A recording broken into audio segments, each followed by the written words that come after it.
Hello out there in Facebook land. Hello out there in YouTube land. It is Thursday. It is 6 p.m. So you know it is time for another episode of That's My Story. This week we are on episode number 17. And as usual, we invite you guys to come on in, share the link with your friends, pull up a seat, get you something to drink, get you a snack. And we have a great chat in store for you all this evening. I go by the name of Jerry Midas Hardison. Joining me on the panel, as every week, once again, my illustrious co-hosts, starting with the lovely lady here, representing the Ikettes and the Honeycomb, singer-entertainer, Miss Shelley Clark White. She's also the wife of Mr. Verdine White, the bass player of Earth, Wind, and Fire.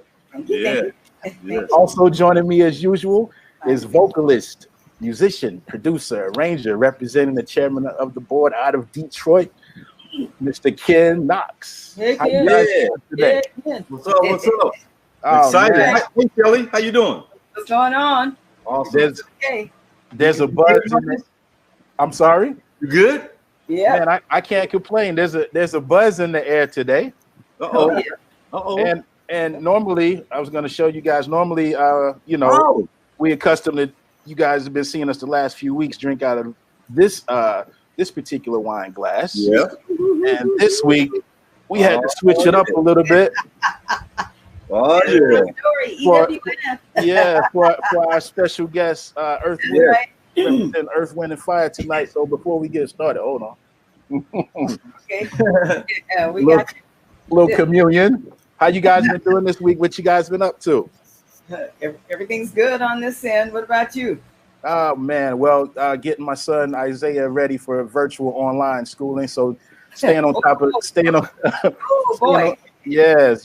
But we got our feet wet initially in March when COVID came and shut the school system down. So just staying on top of those emails, making sure that we're on task as we progress to start school on Monday from home. Yeah.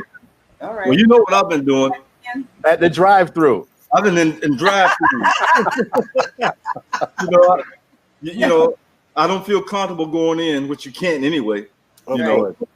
I'm much better. I mean, the food is not that great, but I needed some southern home cooking. You gotta eat. Yeah, gotta eat. What's that? Go ahead. No, I was just gonna say. I don't know if it was Benjamin Franklin, but he had a saying that said, "Live to eat." Eat to live, not live to eat. So yeah, but eating is definitely necessary. Yeah. All right. We're giving everyone a moment to get signed in. While we do that, we want to remind you all to please like and subscribe to our YouTube channel as well as our Facebook page. Hey. We'll give a few shout outs. Got Elliot Tanner. I see Uli. Hey, Uli from Vienna. That's My girl. Hello. And my girl, Marisa Kelly on there. All right. Yeah. All right, Hattie. Hattie's a regular. Hey, Hattie. You know what? Hattie's my schoolmate. Yeah. Oh, wow. Yeah, Hattie's my schoolmate from Detroit. Uh-oh. Good evening, Linda Lane. Good evening, Hattie. Good evening, Mom. Francis. Hey, Mom. Love you, Mom. I think I saw my Aunt Florence is on. And I got to give a happy birthday shout out to my Aunt Marilyn, a.k.a. Judy. Today is her actual birthday, my mom's baby sister.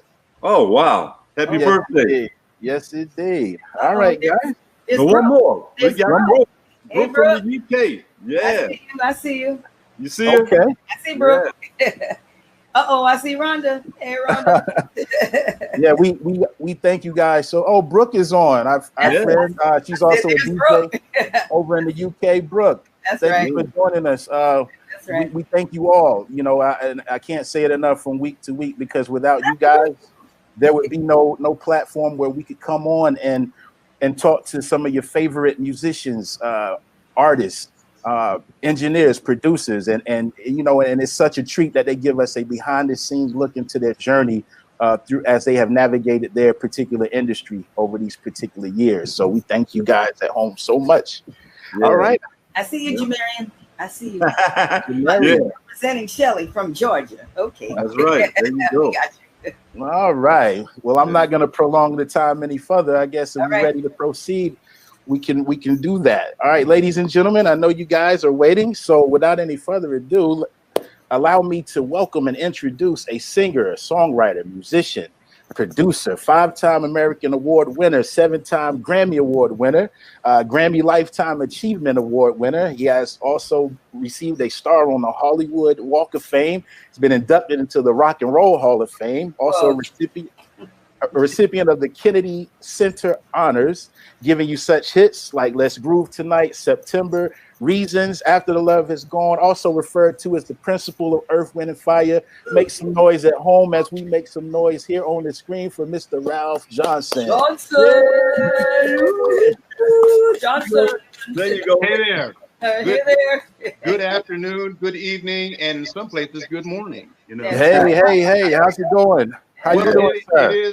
It is going. I've been looking forward to doing this, and we're going to have a lot of fun. Yes, indeed. We're excited. I think our viewers are very, very excited as well. So it's a pleasure to have you on. Thank you. We always like to ask our guests before we get into the actual chat and discussion, being that we are all in the entertainment industry, and COVID came about back in March, and we've been kind of stuck at home during this pandemic. I always like to ask our guests, what have they been doing to utilize their time since you're not on the road and everything? That's a very excellent question. And I decided, since I have so much time at home, that I would start teaching drums online. Hey. So I put a quick little blip on Facebook and gathered up a few students. And so every week, throughout the week, I'm teaching by way of Zoom, drum students, and so I get a lot of pleasure out of teaching. I really enjoy doing it, and so it's just one of those special things, I do. Absolutely. Teaching and doing some cooking too. Yeah, okay. And you got to give the people at home a few of those dishes that you like to chef up. Spaghetti. So, I do a pretty decent lasagna. And when I first traveled to Europe, I had something called peppered steak, and I said, what, I'm gonna do a little peppered steak, with this. A little spice is good. Yeah. I have a problem with spice. I like spice. Me too. So sometimes you pay for it. I do. Yeah, you do. I do. Yes, it can happen.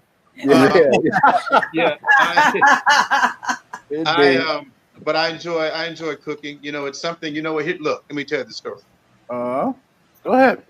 When I was living at home, my mother would fix a dish, and I said, "Mom, how do you fix that?" And so my whole thing was, I never wanted to be with a woman who would get mad at me and say, "Okay, well then I won't cook."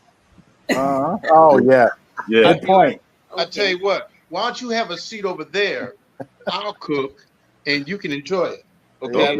So, so from there, I just kept going, and usually on Saturday mornings, I'm on the Food Network watching cooking shows for the first few hours of the day. Yeah, that's awesome. So, that's awesome. A lot of musicians do that. Yeah. There's some people out here. There's some musicians that can cook. Yeah. Yes, indeed. I was just telling you guys in the virtual green room, I did some ribs yesterday, but I'm not going to get all into that. So I bet they're gone. They are. Right, I ate half. For anybody. Yeah, half at first and the second half later. Yeah. So Ralph, you were born July 4th on Independence Day. July 4th, 1951. Just celebrated my 69th birthday. Awesome. Congrats. Oh, look at that. Yeah. Congrats. Wow. That's me and Dad. Dad and I. Yeah. And, but I have an older brother, 8 years older than me, born on the same day. Oh wow! Wow. Now, how old were you when you got into drums, or how did it come about? I took my first drum lesson at 8 years old. Wow, 8 years old. Yeah, and did fell in love with it and just kept going and going. I looked up. Oh my God, that's a Christmas shot. I remember that. That's a Christmas shot. Yep. And I looked up one Christmas and there was a snare drum under the Christmas tree. And that started it, and I started taking lessons and I just fell in love with it. And, I just kept going and going and going and, became a love affair, Now, who was that snare drum from under the Christmas tree? It's from Santa Claus, man. You know what's up. Come on. Oh my God. Yeah. Well, that's going. Boy, look, y'all. Somebody's been doing some real digging. I'm telling you. Yeah. But listen, Ralph. I'm sure your parents encouraged you early on. You know what? You raised a very good point because I never heard any discouraging words from my parents.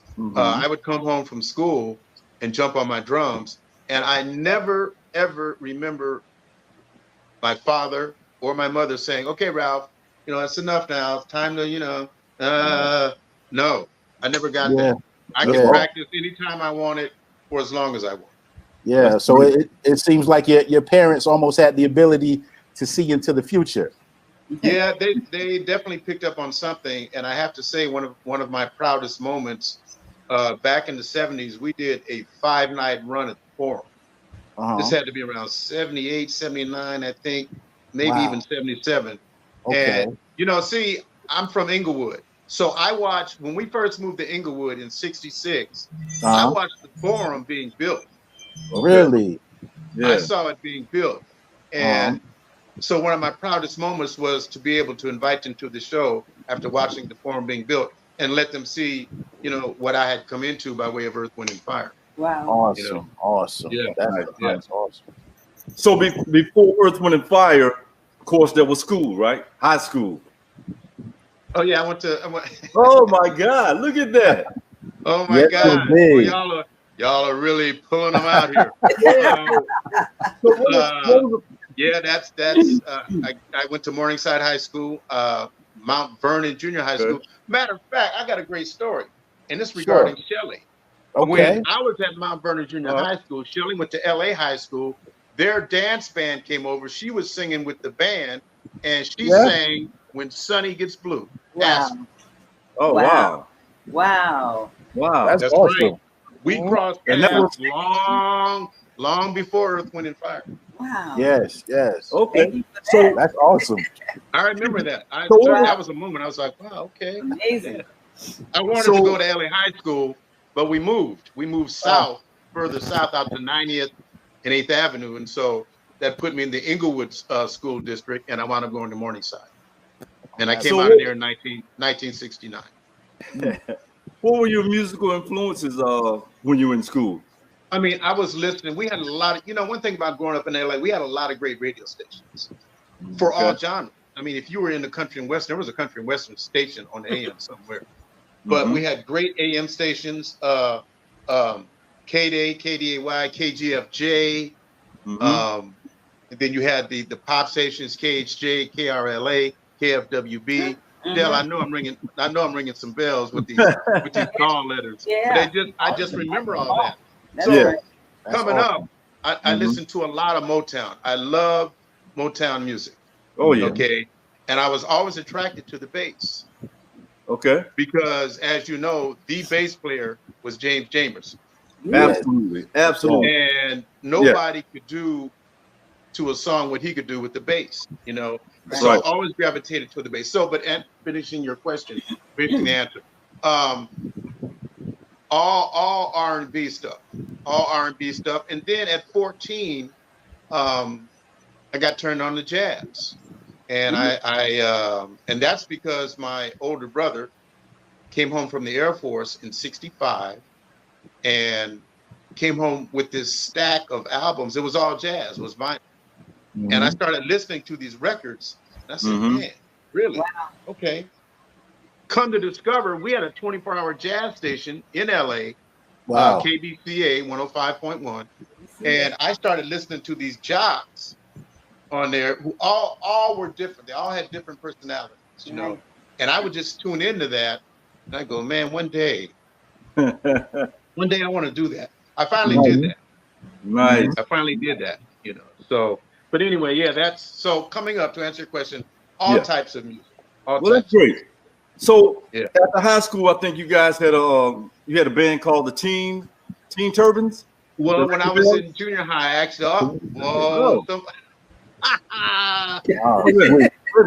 God, yeah. And you know what? With this band right here that you see, the local pop station KHJ 93 was throwing a battle of the bands. Okay. And we entered. And we took first place. We were the only black group in it. And I can tell you that was the night of May the 10th, 1966. Wow. You'll never forget it. Never forget it, man. I mean, all the guys got brand new instruments, silver horns, Fender amplifiers, and guitars, you know, so it was quite a win for us. You know, but that group was called the Did I see Al McKay in there? No, that wasn't Al McKay. That wasn't Al. Because it used to be Al McKay and the Turbans. The night I walked into their rehearsal with my bass player and my guitar player, Al was walking out with his bass player and guitar, his bass player and drummer. Okay. We just moved right into the slot, set up, and we just kept going. Wow. Okay. So it was a very interesting thing. And so, it was. So our group was called the Teen Turbans. Yeah. Oh, but I think there were two sisters in that group, right? And then the Georgetta and Zeddy. Yeah. Right. Sisters. Yeah. And Iris Flowers was the other vocalist. Iris was the daughter to the manager of the manager. The father. Yeah, right. And his son Luke Flowers was also in the band too. Whoa. Yeah. Wow. Whoa! Look at y'all coming up with it. We're taking you all the way back. Celebrate. That's my story. That's your story. Well, yeah. Apparently it is. All right. This is your life. Okay, so at some point early on in the early years, tell us how this happened. You were on the TV show Julia and with Diane Carroll, and that was a groundbreaking show. She was the first Black woman who did a series in a non-stereotypical role. So that was great. Who called you for that show? I remember that the booking agency, which I think was William Morris. Okay. Somebody from the agency came down and they needed a drummer. And so there was another drummer there by the name of Manuel Kellogg that auditioned. Manuel was playing with the group at the same club, Mavericks Flat. He was playing with a group called the Rhythm Rebellion, which was a hell of a group. There was another drummer with a group called the Seven Souls. That was Fred Murphy. And I was with a group called the Master's Children. And so they looked at all of us, but I got the gig. The name of that episode was "You Can't Beat Drums." It was directed by a gentleman by the name of Ezra Stone. Oh wow! Okay, that sounds familiar. Yeah. And so I remember that, man. Guitar player was Ronnie Van, who was with us in the Master's Children. Okay. You know, that was my next question. Being in the Master's Children, who made up? That was your next group, right? Who made up that group? And that at that time, the hottest club in LA was a place called Maverick Flat. It was on Crenshaw Boulevard. You know it. 25 Crenshaw Boulevard. And John Daniels, who owned the club, had a way of pulling people out the neighborhood and putting these groups together. And then he would just send them out. You'd send them overseas and they would just hang out, you know. But I was drafted into the Master's Children. They asked me if I wanted to play drums. I was playing with another group called the New Perspective. And they said, "Hey, man, you want to come play drums with us?" I said, "Yeah, sure." Because I had seen the performer. I was like, they're a great group. The Master's Children were a cross between Sly and the Family Stone and the Fifth Dimension. Wow. Nice. You know, yeah. Right. And we were a show group, you know, and we would give you a heck of a show. And the organ player Robert Sam would go on to play organ with Graham Central Station, Butch. You know, Okay. So yeah, that's actually how Maurice and Verdine saw me or discovered me. Was at that club, Maverick's Flat, playing with the Master's Children. And so I was with them. I was with them for a couple of years. Well, I know me and my BFF. You know, your tennis buddy D. We used to. Yeah. That was our haunt. Maverick's Flat. Everybody went every weekend. Everybody played there too. All the artists played there. Yeah. So how did they approach you? How did they approach you after they saw you? What happened? They said, "Hey man, we got this group. We're the Master's Children, and we just, we're looking for a drummer." They weren't happy with their drummer. He was a bit of a clown. So they were looking for somebody who could really play, and they asked me if I wanted to come into the group. I said, "Yeah, sure," because I already knew they had a rep at the club. So I said, "Yeah, let's do it." And so it was headed up by Douglas Gibbs, who I would later write some songs with. Right. And I joined up with them, and we went to Japan. I went to Japan with the Master's Children 10 years before I went with Earth, Wind and Fire. Wow. Earth, Wind and Fire didn't hit Japan until 79. I was there in 69, straight out of high school. Wow. And then went back the next summer in 1970. Okay. 2 years in a row. Well, we were playing at a club in Tokyo, in the Akasaka district, which was called the Mugen. It was a very hot club at that time, and we spent 2.5 months each time. It was a great experience. Verdine said that Earth, Wind and Fire played Maverick's Flat, but they got booed off the stage. So it's good you weren't with them then. I wasn't.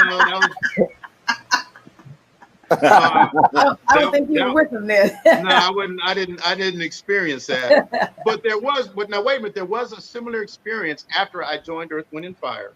Right. Okay, we did a gig up in the Bay Area, and you'll love this. So we go on stage and do our. Before us, there was an act called The Sisters Love, which I want to say Sly Stone was producing. I may be wrong. Okay. But so we're doing our set, and they were like, "Oh, bring back The Sisters Love." And we're like, "Damn, okay." So our set is finished, and we're in the bathroom getting dressed. Well, in walks this guy carrying on his side a hi-hat stand, a total hi-hat, cymbals and all. Right. And he goes in the stall, does what he has to do, comes back out with the hi-hat and leaves. Matter of fact, so we're getting ready, we're getting dressed to go on. So we hit the stage. I looked over my drum set, and my hi-hat was gone. Oh man! Oh man! Yeah. This cat had ripped off I couldn't believe it. I said, "Wow, welcome to the business." Well, So yeah, but that was an incident. And then much later, after we got our stuff together, we would go to DC and play at the DC Armory, and we were coming on before the Funkadelics. Oh boy! Thank you. And at that time, the Funkadelics owned DC. Man, look, we go on and do our set, Love, Peace, and Granola, and we come off, and man, their band is up on stage, and they struck up this groove, and the three of us will never forget it because the groove was like, and all the heads in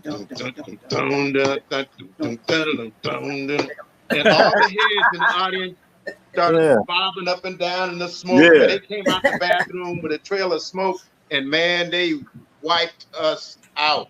And so Maurice says, "Okay, that'll never happen again." And we went back to LA and rehearsed until we finally gelled. And the next time we met up with the Funkadelics, it was a different thing. Yes, oh yeah. Wow. That's like a little friendly competition. What comes around goes around. Yeah. So in your early years with Earth, Wind and Fire, you guys worked with a gentleman named Bob Dixon. Nail in the head. Oh yeah, nail in the head. Yeah, because he was the first one to come to us talking about special effects. Yeah. And so the idea he had was to spin the drum set while I was playing. That's what I was going to ask you. So he came up with that. That was him. All right. And of course, I mean, and this was before Freddie White joined the band as the other drummer. So I said, yeah, well, let's do it. How do we go about doing it? So we figured it all out. And that became the effect at the end of the show. We would usually, at that time, we were closing the show with the tune called Mighty Mighty. Mm-hmm. And that's when they would bring me up and they would spin the drum set and I would just keep playing, you know, and that was the beginning of special effects for us. Uh-huh. Later on, it would be Doug Henning and David Copperfield, and the stuff would become more sophisticated. Were you strapped in? Yeah, I was strapped in. Everything was wired down. Yeah. And the hardest part really was playing the bass drum. The gravity was fighting. Oh, yeah, for the kick drum, right? The foot. Nice. Yeah, keep that foot consistent. Nice. But I enjoyed it, and it was so funny. After that, the gentleman that was flying us around in our 4-engine turboprop, he said, you know what? I saw you go inverted, playing upside down. He said, you'd make a good pilot. And he taught me how to fly. His name was Duke Morton. Awesome. Yeah, Duke. Wow. Yep. Duke Morton taught me how to fly. Wow. I'm still a student pilot because I haven't finished and gotten my license. But he would say to me, because we come off a tour, and I'd go back to my flight lessons. And he would say, man, you have amazing retention. He says, you jump back in the airplane like you never left it. And I'm like, well, whatever that is, let's get up in the air and do something, you know. Nice. But I enjoy it. But I'm really into aviation. I really enjoy military aircraft. For the past 3 years, around late September, I go down to Miramar Air Station in San Diego and I go see the Blue Angels. Okay. Yeah. You got many passions. Well, there's a lot of stuff I like to do. And, you know, one thing about me, if I'm interested in something, I will go after it and I will get it up to a certain level, you know, in terms of achievement, you know. So that's just the way I've always been. Because the idea of starting something and not finishing is a mind. Well, look at that. Wow. There you go. Wow. Well, okay. Since we're gonna go there, you know, when we had our turboprop and we would leave a city at night to fly to the next city, Duke, the pilot, so I always sat up front with Maurice. I would sit across the aisle with Maurice. And after we got up to our what we call cruise altitude, Duke would open the door to the cabin and he'd look back and he'd say, and then we'd close the door and I'd start flying the plane.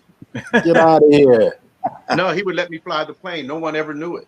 Wow. Matter of fact, this story right here wasn't told until Maurice's memorial. Oh, man. People were like, what? You were flying? I said, yeah, he would let me fly the plane. Then I would just, awesome. After a few minutes, he said, okay, I'll take over. And I'd go back to my seat and, you know. You know, we ran into Duke a couple of years ago. He's still around. He looks great. He looks the same. Was here in LA? Yeah, we were at a restaurant called Typhoon in West LA at the airport. Santa Monica Airport. Yeah, Santa Monica. Yeah, right. Great. Well, that's where I started taking my flight lessons, Santa Monica Airport. Okay. You know, so yeah, that was a great experience. I love being up in the air. I tell people, you know, if I wasn't in the music business, I would either be a super duper culinary star, I'd be a very expert chef, or I'd be in the military. And I'd probably be in the Air Force just so I could be around the aircraft. Right. So, yeah. So there you have it. Yeah. Hey, listen, Jack of many trades. Now you were also on a show called Soul, right? And you were new in the band at that time, and they chose to highlight you or spotlight you, I should say. Well, so I think that was the thing we did. That's when Jessica was in the group singing, and that was probably our first ever TV show. Was done in New York. Yeah. And you can still find footage of that on YouTube. No, I remember. I definitely remember doing that show. No doubt about it. Yep. You know, They left you up there, huh? yeah. So we kind of planned it out beforehand. So Marie said, "Hey, look, here's what we're gonna do." You know, so it was very spontaneous, and and right there was kind of the beginning of the theatrics that we would get into later on as a group. You know, it started really kind of right there. Right. Yeah. Because Maurice didn't want a band that was just going to stand in one place on the stage and just play. You know, he wanted some motion, which is why much later on, we went and got George Faison, who became our choreographer. And George was hot already because he had choreographed The Wiz on Broadway. Oh, wow. Okay. Yeah. So Maurice called him out. He began to work with us, and that's how we began body movement and learned how to move. And it's something we still carry over today. It's just natural. Natural, absolutely. Just very natural. Looks very natural. Yeah. Well, thank you. Very kind. Yeah. Your check's in the mail. I'm gonna be looking for and it. yours is too, Shelly. We got an earlier check for you. Yeah. So look, and I guess your writing skills were starting to come into play. You wrote a song in 1980 called "Let Me Talk." Yeah, Yeah, I was one of the writers on Let Me Talk, and that started my, my writing affair with Earth, Wind, and actually I started gravitating toward the interludes too much later. But then after Let Me Talk, on the Heritage CD, we had a tune called Welcome, and that Maurice and I collaborated on the lyrics on that too, But on Let Me Talk, I think you guys recorded in the West Indies. That was recorded. Yes. Well, how did that come about? It was a place called Montserrat. It was an island called Montserrat. Yeah, a lot of people did some recording down there.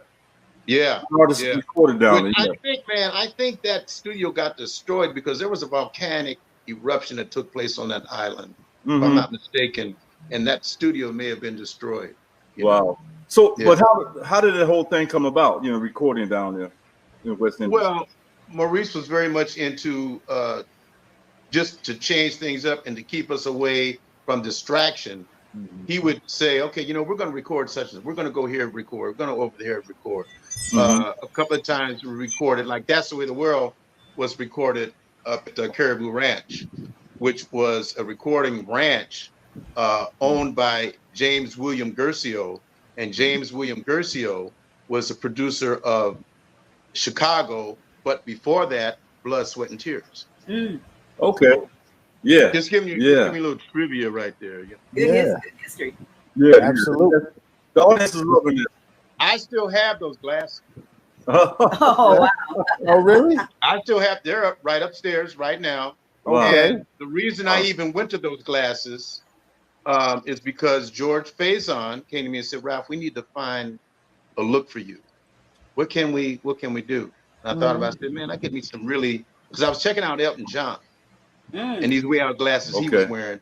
I said, I gotta give me some really, really cool glasses. So there was a place on Sunset Boulevard in Hollywood called the Optique Boutique. I remember them.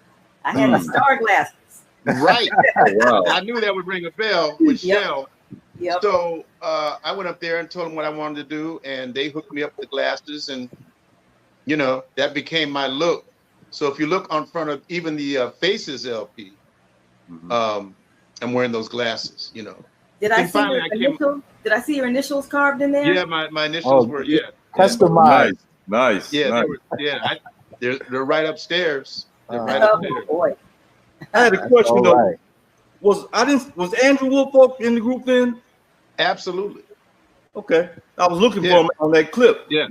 Absolutely. Yeah. Absolutely.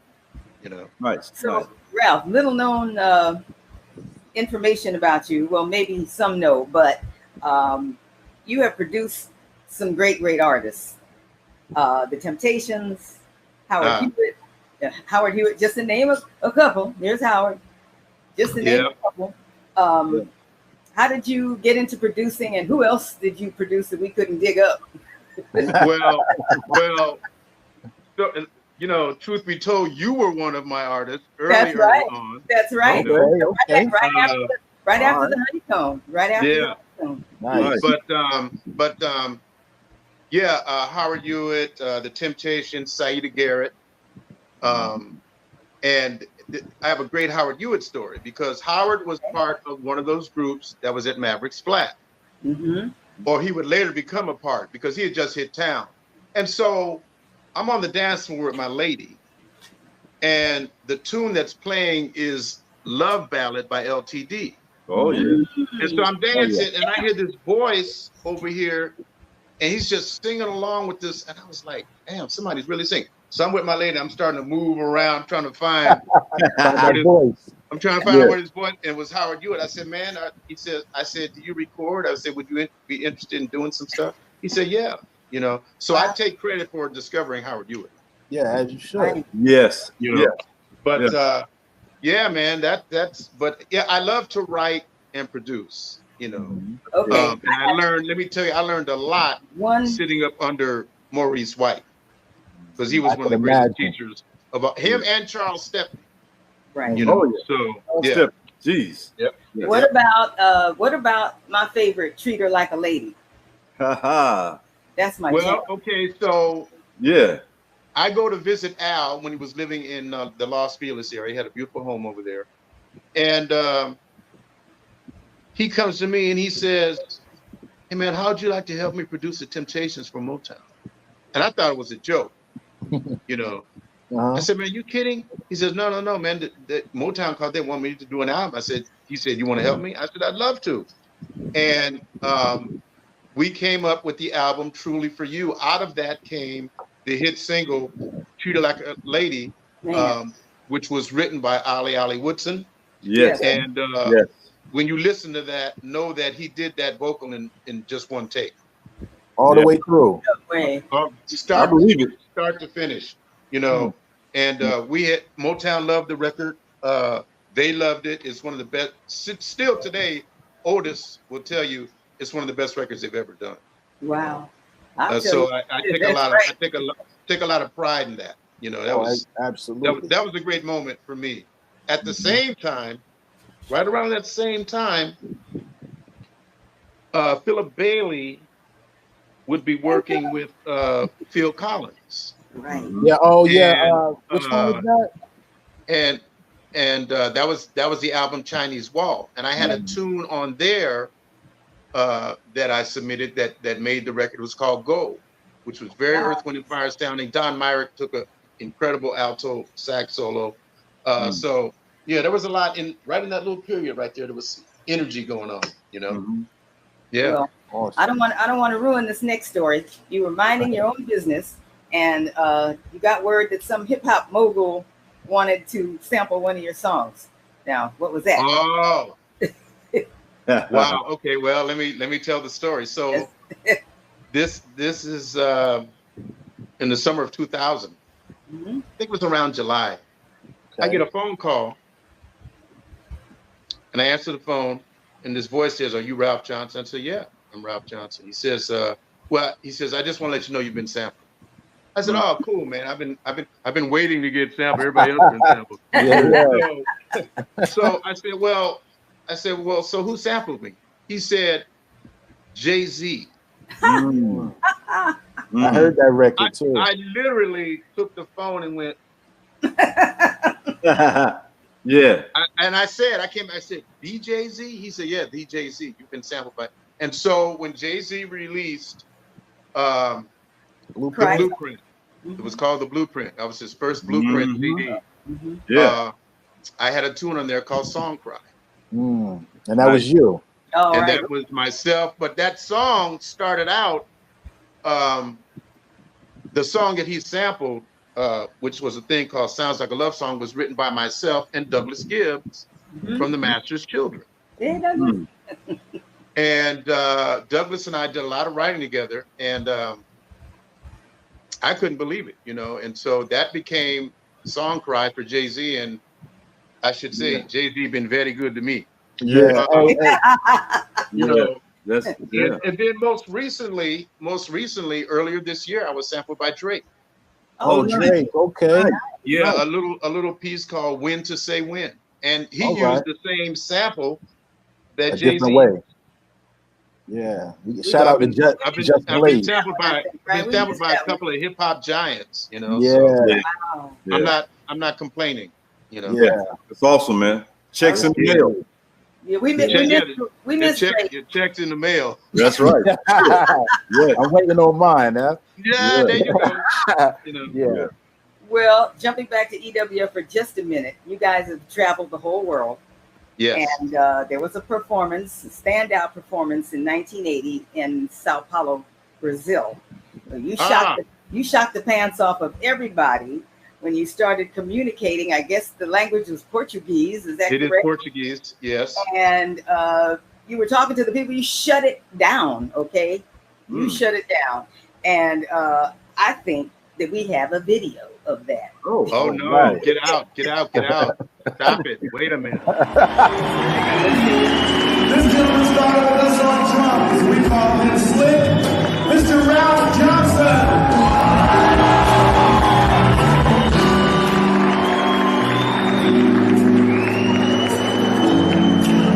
Primero, bem-vindos ao espetáculo.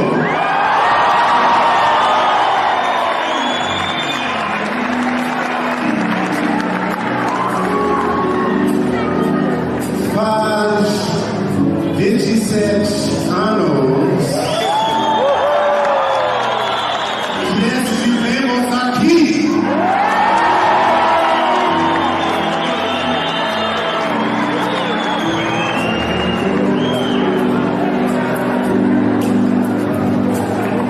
É um prazer.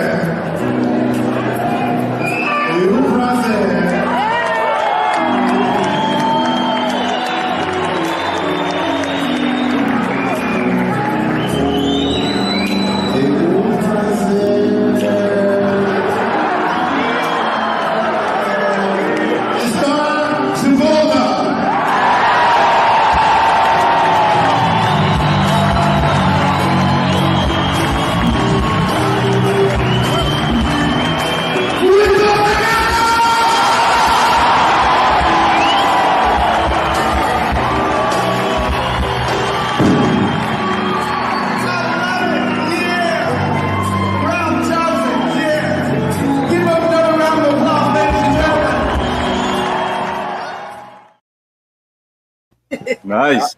I don't even know what you said, but I was laughing. Either, man. Did you see the look? Did you see the look on the band's face? Philip. They were pretty shocked. But you know, I had learned when I heard we were going to Brazil. I had taken out time to study the language a little bit because I somehow have a thing about foreign languages, and so when we go to a country, if we're called upon to make some kind of statement in the native language, I'm usually the guy that's called upon to make the statement because I just have this thing about foreign languages. But I love Portuguese, and that's why I learned it. So, you know, it was just one of those moments, and I was able to utilize that skill. And here we are back in Los Angeles. I think we all want to know, what did you say? I'm paraphrasing, but I said it's been a very long time since we've been here, and welcome to the show. Oh, nice. Okay. Yeah. Awesome. Yeah. Well, I speak Spanish. I'm glad because we live in LA, so that was a good language. That was a good language to take up in school. Amen. You know what's funny? In school, in junior high school and in high school, I did take foreign language. I took French, which when we go to Paris, I start whipping that French out. Yep. You know, I love the language. You know, you see, Latin-based languages have a connection. So it could be Spanish, French, Italian, Portuguese. They're all connected in a certain way. And so once you learn a little bit of one language, then you can kind of find your way into another one. You know, so I took French in junior high school and high school and dropped out both times. If you had told me, if you had told me that I would be traveling the world I would have really buckled down and got that stuff together. I learned more about foreign languages as an adult than I did in school taking classes, because really you had to take a foreign language. I said, okay, I'll take a language.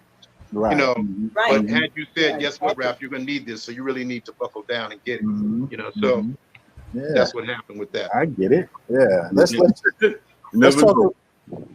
talk a little bit about your love for jazz. Oh man. Well, as I got turned on to jazz in 1965 when my older brother, who is born on the same day as I, July 4th, he was coming home from the Air Force, and he came home with this incredible collection of jazz albums. And I started listening to this, and I was like, man, this is a whole new thing here. And then I discovered that we had a 24-hour jazz station in Los Angeles. It was KBCA 105.1, and just fell in love with the sound of the station, the jocks, how they would present their shows, and the music itself, you know. And I just started listening and just taking it all in, and just kept going, you know. Man, it became a study, you know. Yeah. Now, did I hear you say that you have an older brother that has the same birthday as you as well? Yeah, July 4th. Oh, okay. He's 8 years older than me. He's our USC graduate, a retired LAPD lieutenant, and we are as different as night and day.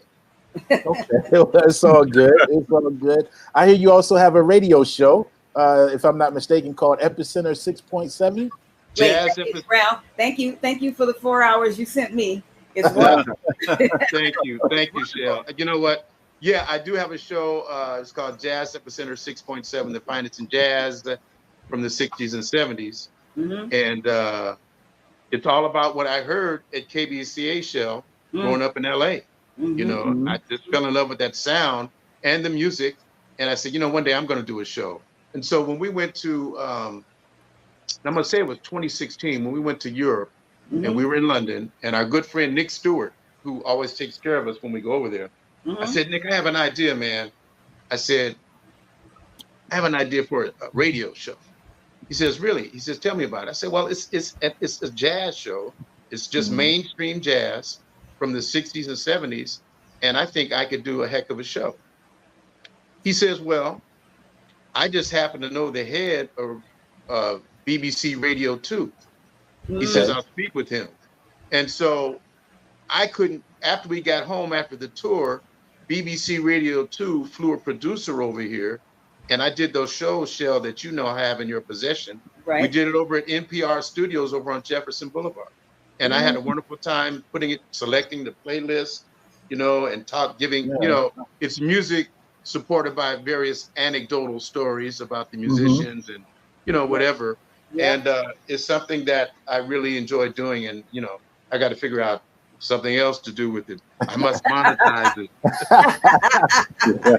Indeed. Yeah. And in the year 2000, you and Morris Pleasure joined together on a project called Audio Caviar. Yes, that is correct. And you guys recorded down in Copenhagen, Denmark. Well, it started there, then we brought it back home and finished it up here with my longtime songwriting partner, Marcel East, at his studio. And it was myself, Morris Pleasure, and Steen Cued on acoustic guitar, because Morris played bass and piano when we recorded. So usually Morris and I would go in and just do the bass and the drums, and I would come back and or he would come back and play piano on top. So yeah, that was the beginning of Audio Caviar, and the title of the CD was Transoceanic. My wife has just arrived. Hello, dear. How are you? Hello to the wife. Shelly says hello. She's wearing her mask. Yeah, hello. Wear your mask. Yes. Gotta have it. Yeah. So that was Audio Caviar. The CD was called Transoceanic, and I think it can still be found in places. And so we had a good time with that. It was a great experience. You know? Okay. And one of the songs you did was titled "Love Comes in Time," featuring Love Comes in Time. Howard Hewitt. We did it with Howard Hewitt. Yes. Nice. Pardon me. And that was written by myself and Marcel East. Gucci. Yeah. we had a lot of, most of the material was written by Marcel East and myself. There was a couple of covers. When we did a quick thing on All Blues on there. We did a thing on The Island, which George Duke was playing piano on. But we had a lot of fun putting that CD together. The artist that did the cover for the CD was Marito Suzuki. And I would later introduce him to Maurice, and Maurice would use him on some projects later on in our career. Awesome, man. The feel on that song. Thank you for playing that, because that's one of my, I've written a lot of stuff, but that's one of my all-time favorite tunes. I'll tell you, I mean, I love the feel of that song. Thank you. I love the feel of that. Feel free to cover it. Checks in the mail. Yeah, well, hey, we might do that. You know what's funny? You never know what's going to stick and what's not. And I can tell you that song still shows up on my ASCAP foreign statements. Oh, nice. Somebody in the world is playing that song. Right. So it's greatly appreciated, but thank you very much. Thank you. Yeah, cool. Thank you. Our pleasure. So we know that teaching is a passion of yours. Yeah. And that I think you did a master's class for 2 days in Washington D.C. at the Duke Ellington School of Arts. Oh man. Yeah, we did a fundraiser for Duke Ellington School of the Arts, and it was by way of Rory Pullins, who was running the school back then. He's now out here in LA doing some other things that we're still engaged in. And of course, when you have, I guess you could say, artists of our caliber coming to do something for you, you want to know if that artist will come back and maybe hang out with the students and share some things. And Rory presented the question, and I said, well, I would love to come back and work with the drummers. So I would fly back, like in the middle of the week, spend a couple of days with them, and then come right back to LA. And I did that a few times. And then anytime we were in the city, I would visit the school, and I became known as Uncle Ralph. So that's but great. Duke Ellington School of the Arts, man, a great school. That's great. And then I think in 2007 you did a Grammy camp. Yes, we did a Grammy camp. Yep. How was that? What was that like? It was fun, man. It was fun. You don't see me on the kit on stage, but I still keep my drum chops up, believe me. Yeah. And the Grammy camp was a lot of fun, because I got to sit on the drum set and do some stuff. Right. Our good friend Drew Schultz loves you. Yeah. Drew is on, I believe. Yeah. And I think Drew is on here. What's up, Drew? Drew's in the house. Go left. Is Drew in the house? Go left foot. Drew. That high hat.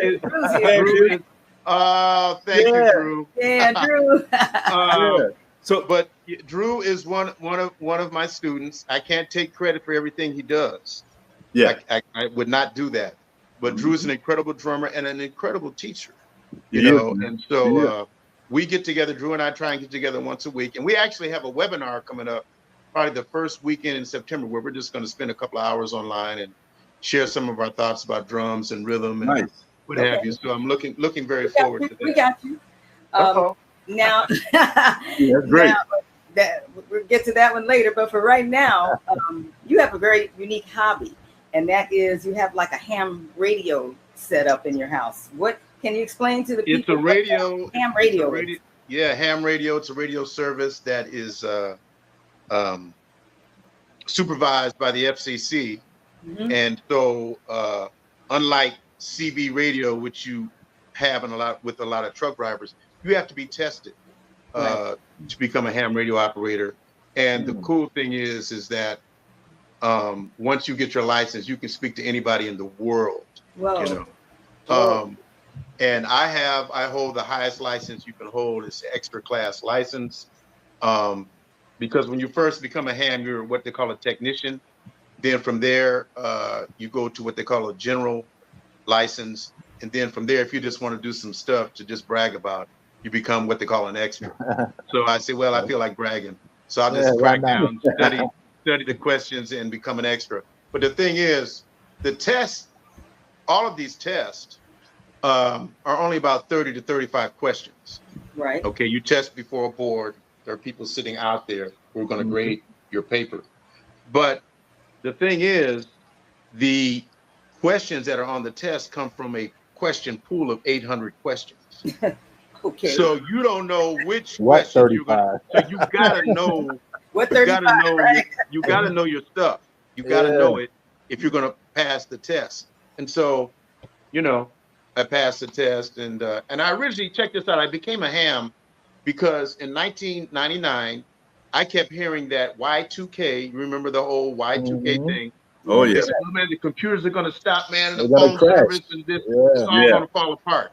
I said, well, I tell you what, I will not be out of communication. So I'm going to get a ham license, and I'll be ready. If this whole communications thing, the phones go out, I'm going to talk to somebody. Because I'm going to tell you something. When you're in a disaster situation, you could start to think, your mind will play trick, and you could start to think you're the only one out there. So being able to communicate with someone else that's in that same situation helps you get through the situation. So whenever there's a disaster on the planet, the ham radio operators are up and running. You know, so you know. So that's really why I became a ham, and you know, I bring out my radio every now and then and just do a little listening and see what's going on out here in the airwaves. And it's just one of those, you know, once again, it was one of those things I was interested in doing. I'd say, well, let me go ahead and do this. You know, so there you go. Right. Believe it or not, Ray Charles was also a ham operator. Wow. Oh, really? Oh, wow.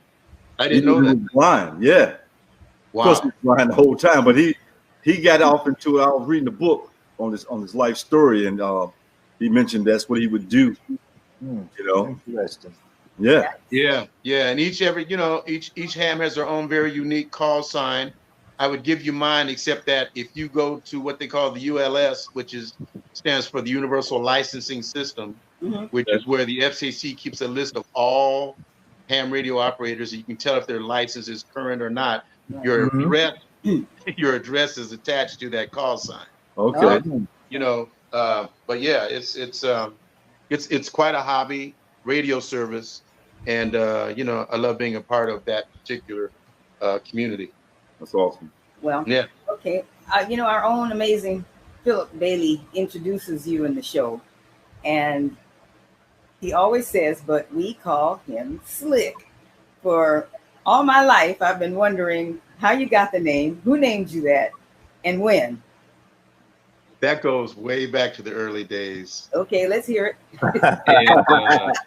And that's when I was doing my little antics in the hotel with the phone systems and making calls, but leaving other names. Oh, I know that. You know, semi-fraudulent. But, and so they started, after I got busted for it, they started calling me Slick. Okay. Wow. That's how that came about. You know? One thing answered. Next, you always perform some very serious martial arts at the end of the show. Ooh. And how did you get involved, and how many belts do you have, and what's it called? Okay. Wow. That's with my son, who outranks me. He's a second degree in a style that I started in called Tong Sudo, which is a Korean style of karate. I'm a first degree. Okay. He's now a second degree. Okay. But this was taken at the Kung Fu studio. And to answer your question, I have 2 black belts. Okay. I'm a first degree black belt in Tong Sudo, which I learned at Sherman Oaks Karate when they had a studio over there, which previously was a Chuck Norris studio.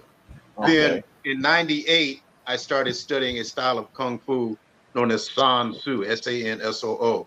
And I'm a third degree black belt in that. So that bow you see me do at the end of the show is a bow we do to salute each other in San Soo.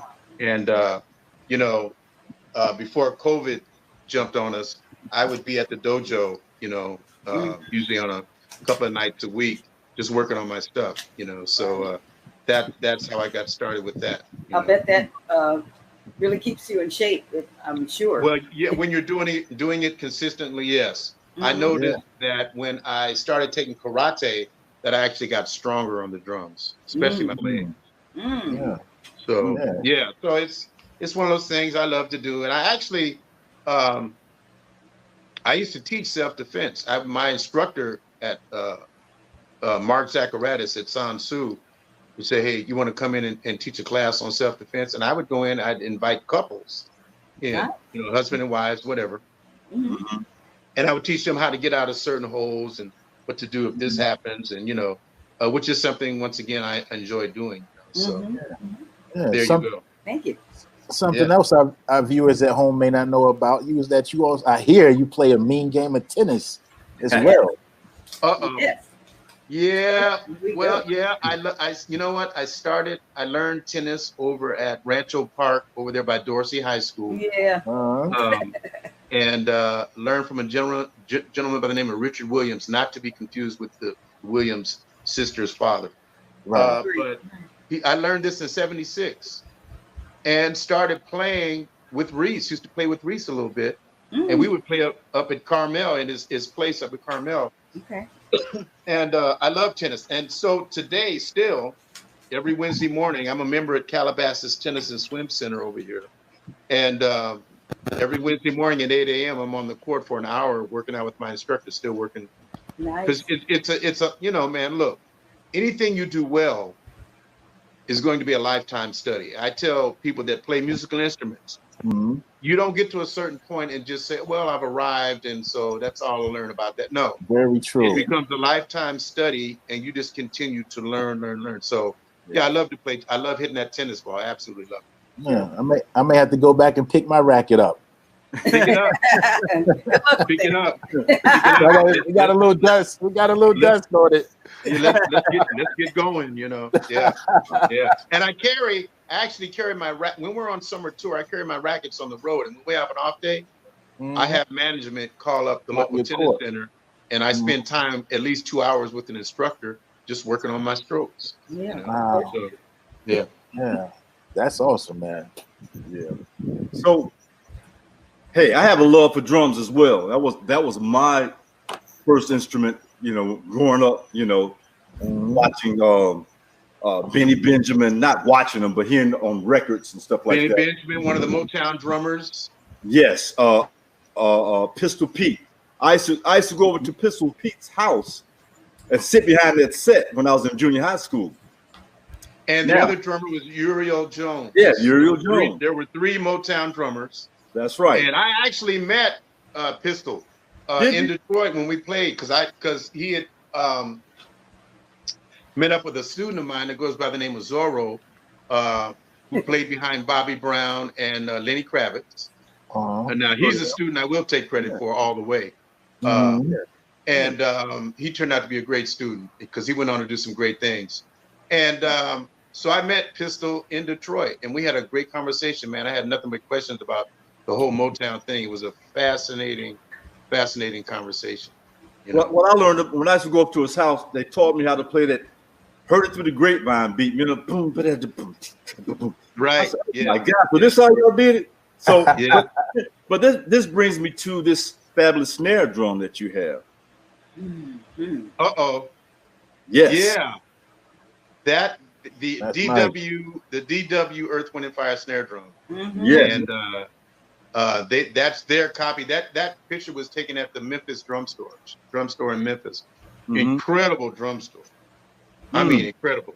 They got a cymbal vault, which is incredible. I mean, you walk in, they got gongs. I mean, it's all laid out. But throughout the shop, on the upper shelves, they have a tremendous display of African art. Okay. I mean, some serious stuff, man. And but yeah, the Memphis Drum Shop in Memphis is where that picture was taken. And I remember I did a little video promo for them for that snare drum. And I am proud to say DW endorsee. Shout out to John Good and all the crew up there. And great drums, man. The engineering and the care that goes into a DW drum set is tremendous. I love my DW drums. Well, anybody that knows you well knows that you are a wine connoisseur. Uh-oh. Uh-oh. There it is. Oh. So what are you drinking lately? And what should we know? Look at kid. Lately I've been drinking Zinfandel. I started because, as you know, if you're into wine, Cabernets are very heavy. But a Zinfandel is a nice cross between a Pinot and a Cab. Mm-hmm. So I started experimenting with the Zinfandels, Well, but I enjoy a nice Pinot Noir, right? Also, which is a lighter red, So yeah. Well, I'm glad you like Zinfandels because I have a wine that I want to introduce to you. This is called Earth, Zen, and Fire. Oh wow! Oh my God! Look at you! I'll be sending one of these to you in lieu of payment for the show. Oh no! That's always a great term. You know what? In lieu of payment, I will look for. Thank you. I'm very much into Zinfandels, and I will look forward to receiving that, and I will savor it and let you know my thoughts on it. Absolutely. Exactly. I understand. Michelle? How do you like it? How do you like it? I do like it, but I don't know. I like this wine called Opalo, and I'll have to send you one of those too. And okay. And it's a Zen also. Because they're a little sweeter, aren't they? Zins? Yeah, yes, they can be. Yes, just a little. But I don't want to. I would never characterize it as a sweet wine because if you have a sweet wine, it's usually a dessert wine like a port or something very cheap like Akadama. Yeah, now you're talking. But I like Akadama, so who am I? Strawberry Hill, Strawberry Hill, right? Yeah, Boone Farm. Boone Farm. Yeah. That's what I'm talking about, Oh my God. Get a glass of that. Yeah. Well, you also are an avid art collector. And I wanted to know some of the pieces you like, some of the artists you like. I hear about it a lot in this house, so I'm bringing it out. Yeah, I in 76, 77, I had an accountant that introduced me to limited edition prints. And it just started a whole thing. And my wife and I have been collecting since about 76. And my house, if you come to my home, you will see that there's art all over the walls, I remember. But I'll show you. Let me go grab something and show you something very special. All right. All right. It'll just take a moment. All right. Nice. Yeah, while he's doing that, ladies and gentlemen, subscribe to our YouTube channel and subscribe to our Facebook page. Absolutely. That's my story. That's my story. Do you know who this is? Yeah. Okay, what is it? Do you know who this is? That is a picture of who? I don't know personally. Like president? No, let me see. No. That is the great Pablo Picasso. Oh, wow, man. Okay. Wow. Pablo Picasso, that is his signature right here at the top. He signed it. Oh, wow. And this was given to me, Shelley, by our great friend Paxton Baker. Paxton. Okay. Nice. Okay. Well, we're in a pandemic, so Yes, we might be able to sell that. Yes, you gotta go handy. But the collection is not just print, it's also African sculpture, it's also books. I have a beautiful set of Marc Chagall books, Marc Chagall lithograph books. Look up Marc Chagall. Okay. And the thing about the Marc Chagall books is that to find them in excellent condition is very hard. But when Marc Chagall did his books, back then when people were doing what they call the catalog raisonné, it's a collection of his work. He decided he would do something very special with his books. He decided that the front dust cover would be a real lithograph. And inside the first two books there are about 10 lithographs that he actually did to put in the book. So there is, so art dealers have been known to take just the dust covers, frame them, and sell them for a very high amount of money. But I have the Marc Chagall lithograph books as part of my collection, and it's a cool thing to say that you have, because if you try and buy like a Marc Chagall original oil, you could be out $100 grand, so, or more.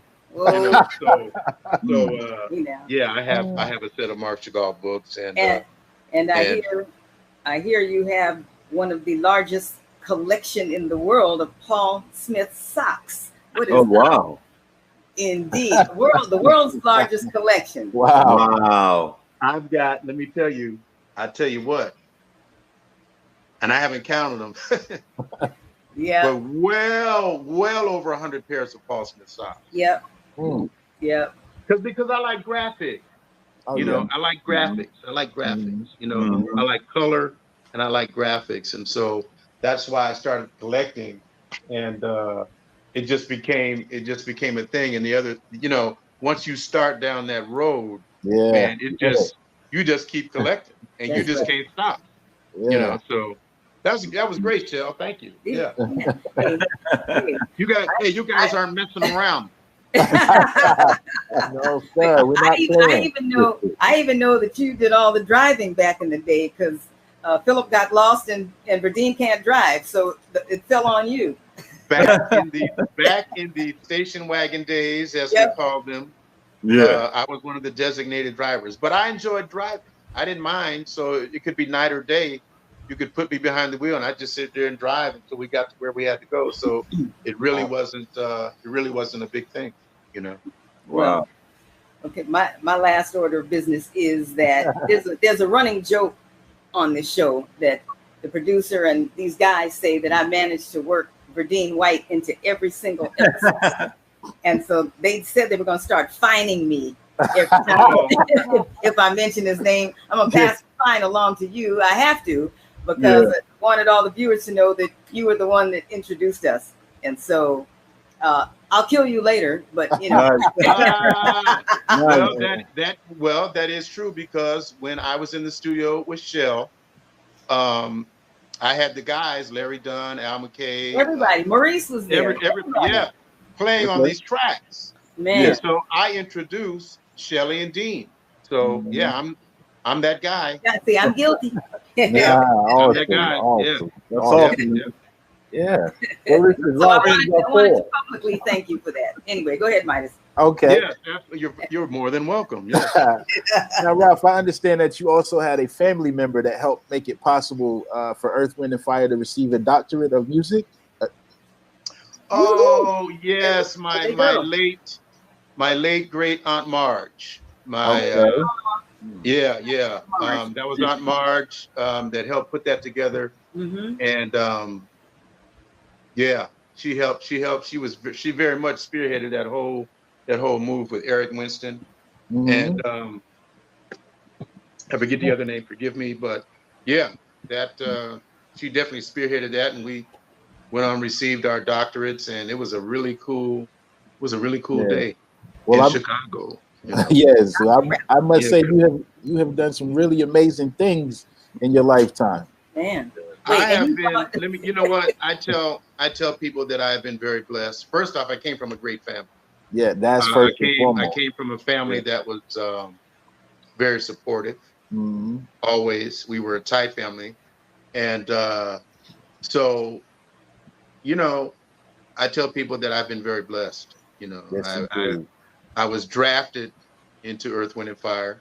You know, the audition, when I auditioned for Earth, Wind, and Fire, was just myself, Verdine, and at that time the guitar player Michael Beale. Michael Beale, and he was part of the original Earth, Wind, and Fire. And you know, we did the audition in Baldwin Hills at Michael's house, and all we did was jam.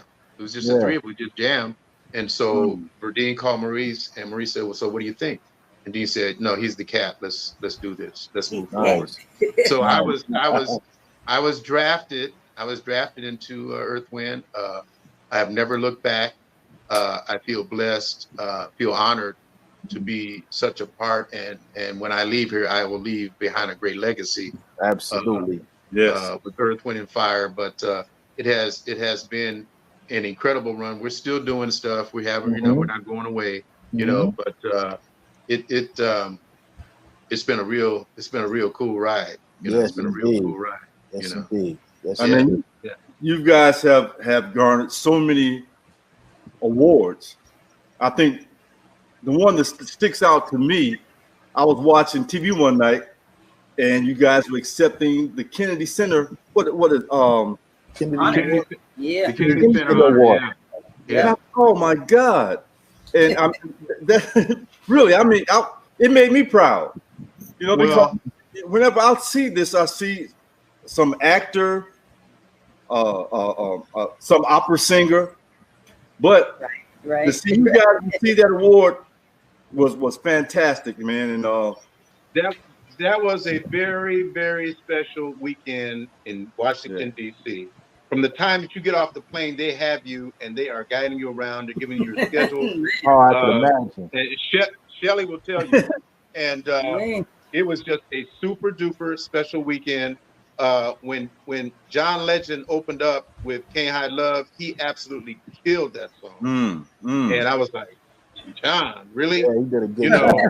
And it was just, it's the highest honor an artist can receive in the United States of America. Yes. It's equivalent to being knighted in the UK. Yes. So once again, one of those very special blessings, and it was an honor. It was an absolute honor. We had such a great time. So that one, that's special. That's very, very special. Yes, yeah, you're right. Gotta give him that. Yes. But that was super duper special. Well, I'm going to get in trouble for this again, but last week Verdine was on a call that included Gil Garcetti, and he wanted. You may have been on that one too. I don't know. I was on it. Yes. He was reminding everybody that there's going to be Earth, Wind, and Fire Day coming up pretty soon, and September 21st because of you all's song. I wanted to remind you too, Ralph, that it's also Earth, Wind, and Fire Day in Chicago. Mayor Rahm Emanuel declared that maybe 4 years ago. Okay. So that's your day too, and it is here. Thank you so much. That means a lot. Hey, maybe I'll start a new career. I'll be a motivational speaker or something. Yeah, you got it. You see what we're doing. yeah, I can dig it.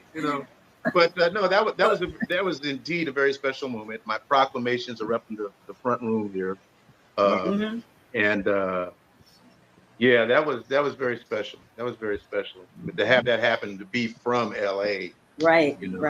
I think you did most of the talking that day because it was appropriate, Well, thank you, Shell. Yeah, thank you. Yeah, it was definitely very special. And then we went on that weekend, man, and crushed the Hollywood Bowl. That was great. Wow. Crushed it with the orchestra. That's one of our favorite. That's one of our favorite dates to do. The Hollywood Bowl. Beautiful, beautiful night of great music. It really is. That's great. I'm glad for those kind of venues. We might have to start having more next year of the outdoor type venues because absolutely. With the way things are. Yes. But speaking of performing, there's a very exciting part of the show when you and Philip Bailey do a bit of a drum duel. It's not really a duel, but it's just great. It's back and forth.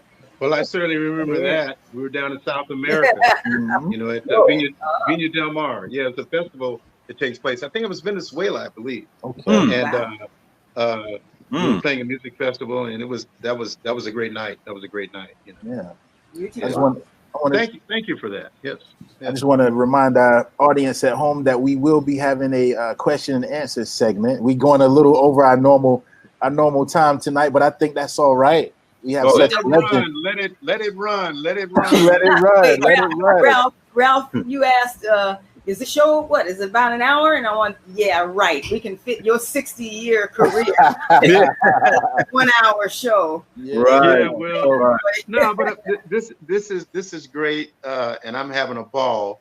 And no, we can run for it. Look, as long as you like, it doesn't matter to me. Let me go back to something because I want to touch on the wine thing for just a second. Because Shell, you were saying you like Zinfandels. Yes. There is a great Zinfandel.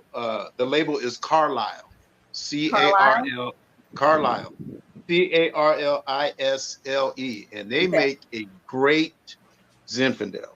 Trust me. Okay. I was turned on to this by John Clayton, bass player John Clayton, who's now part of the family. He's your because family my member, youngest son, Mark Anthony, married John Clayton's daughter, Gina Clayton. So now you know. Right. Cool. All right. Yeah. So guys at home, just hang tight. We will get into it. I know you guys are dropping questions, but we will get to that segment here shortly. So y'all just be patient. We're getting there. Okay. Yeah. So Mr. Ralph, one of your best projects that's still talked about is a Christmas CD that you did with Miss Saida Garrett. Well, I didn't. It wasn't a whole CD. It was just this one song. Oh, okay. Just one song. All right. A single. And yeah, it was a single, and it's called "Have a Very Merry Christmas." And it's myself, Raymond Crosley, who's an incredible writer. Used to be with Motown and did a lot of stuff there. Brought the track over, and we sat there, and I listened, and I just came up with this hook, "Have a Very Merry Christmas." So I went in the studio with kind of a rough version of the vocal stuff. I then said, okay, you know what, man? I knew we had worked with Saida on The Promise, My Promise to You, which was on the Now, Then, and Forever CD. Right. I said, man, you know what? I'm going to call Saida Garrett and ask if she'll do this tune. And so Saida went on and finished writing the lyrics. And so it's one of the coolest things. I listen to it even if it's not. I was just listening to it the other night, even if it's not Christmas, because it turned out so cool. Right. And once again, thanks and props to Raymond Crosley, who's just a prolific writer. As a matter of fact, I'm getting ready to release something on him on the smooth jazz side on my label, One Off Records.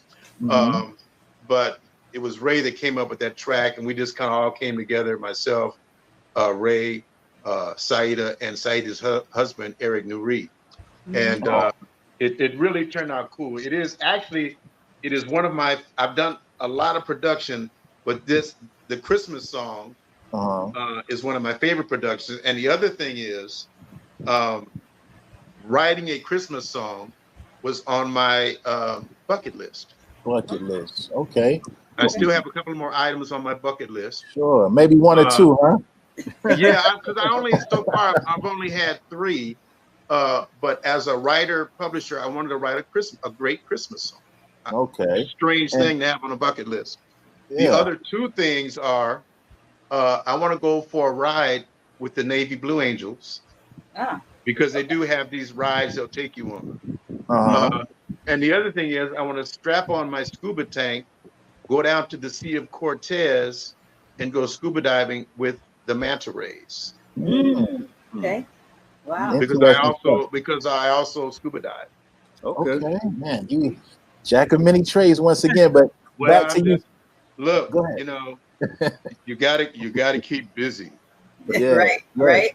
And so, how do you think this show came about? You know, exactly. You guys put this show together. You guys did this. You guys are doing this, and you know it's right on time. Yes. So thank you. Once again, bravo. You were on our bucket list, so and,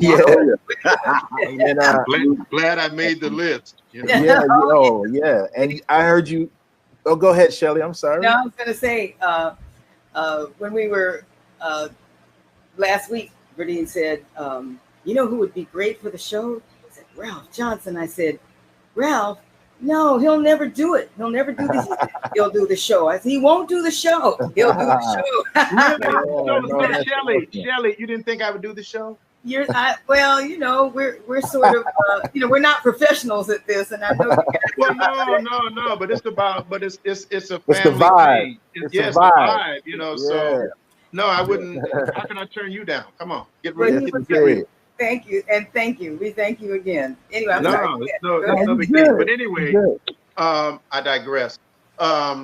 So yeah, that Christmas song is a very special song. It's one of my favorite productions. Said did a great job delivering it, and yeah, there you go. Yeah. And I heard you say you like to listen to it sometimes, even though it's not Christmas time. Even though I swear to you, just 2 nights ago, I was listening to it and just going, "Wow, man." Yeah, that's just something to be proud. That's something to be proud of, man. But no, let me say something about working with the incredible Saida Garrett. She is just such a beautiful, warm, engaging spirit. Okay, and so it was a joy to be able to work with her. And I went back. I said, okay, you got a Christmas song, but that's a seasonal thing. You need to write one more thing that they can play throughout the year. So I went back. One night I was in my studio, and I was, every now and then I go down there and I listen to things that are maybe not completed or finished, so I can see what work there is to be done. Right. And so I was done listening, and I came up with this idea about your aura, AURA. And I sat down and I started toying around with lyrics. Then I came up with kind of a chordal sketch, which I then sent to Marcel East, my longtime writing partner, who, by the way, is the younger brother of Nathan East, the bass player, fabulous bass player. Yeah. The whole East family is super talented. But I sent it to him. He sent me back these incredible chords. We finished it all up. I sent it. Mind you, I'm never in the studio with Saida when she's doing her vocals. I send her the track. She goes in with her engineer. They send me back the vocals. I import them in to the master mix over here, and then we just go from there. But the tune is called Aura, Embrace Your Light. Oh, okay. And I said I had to have something that they could play, pardon me, all year long and not just for the holiday season. Understandable. So understandable. I have 2 things on Saida, and I love them both, and I love her. Great, great artist. Yes, she is. Yeah, yes, great artist, and can really write. Okay.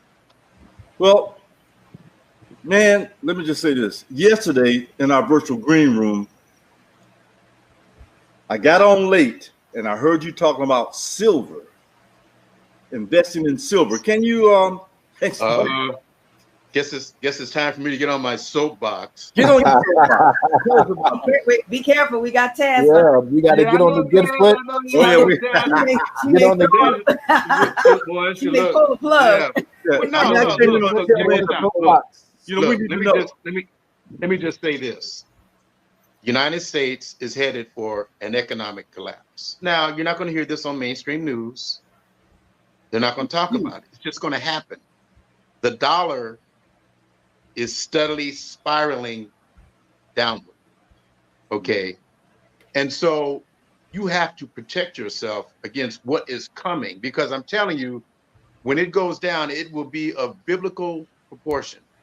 Like the world, this thing will be so big when it collapses, they're referring to it as the GCR, the global currency reset. Okay. So you have to protect yourself, because the dollar is what we call a fiat currency. The value that is placed on the dollar is placed on by law or regulation. There's nothing backing. There was a time when the dollar was backed by gold. Well, that all went away. So now you just have essentially paper and ink. And what keeps the dollar propped up is the fact that it is the world reserve currency. That is, when countries do business with each other, they're doing it in dollars. They don't do it in Swiss francs. It's not Japanese yen, and it ain't German marks. It's the dollar. But it was Ben Bernanke who was once the head of the Federal Reserve, which, by the way, the Federal Reserve has nothing to do with the United States government. The Federal Reserve is as federal as FedEx. Okay, the Federal Reserve, most people don't know the Federal Reserve is a privately owned company.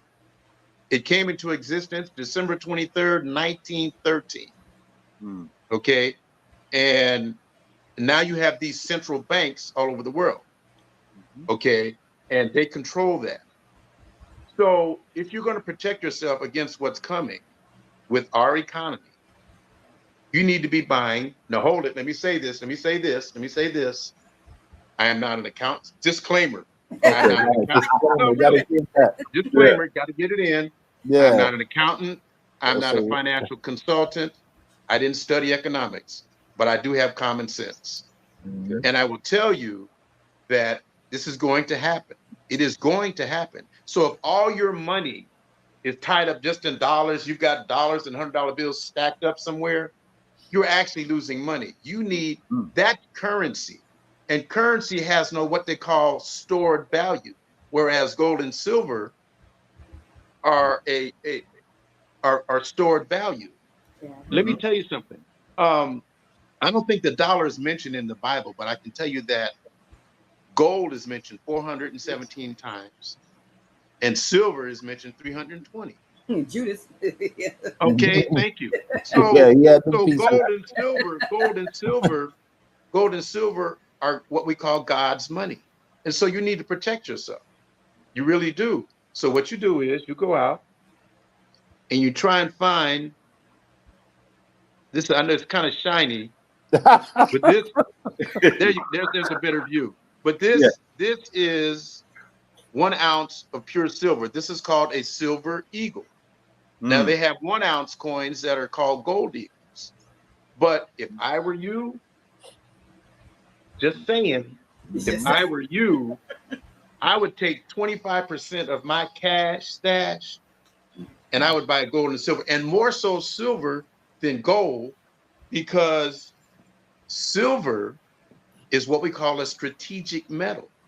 We have to use silver. We have to use it. There's no getting around. When you get off this, what we're doing here, walk around your house and look at everything electrical.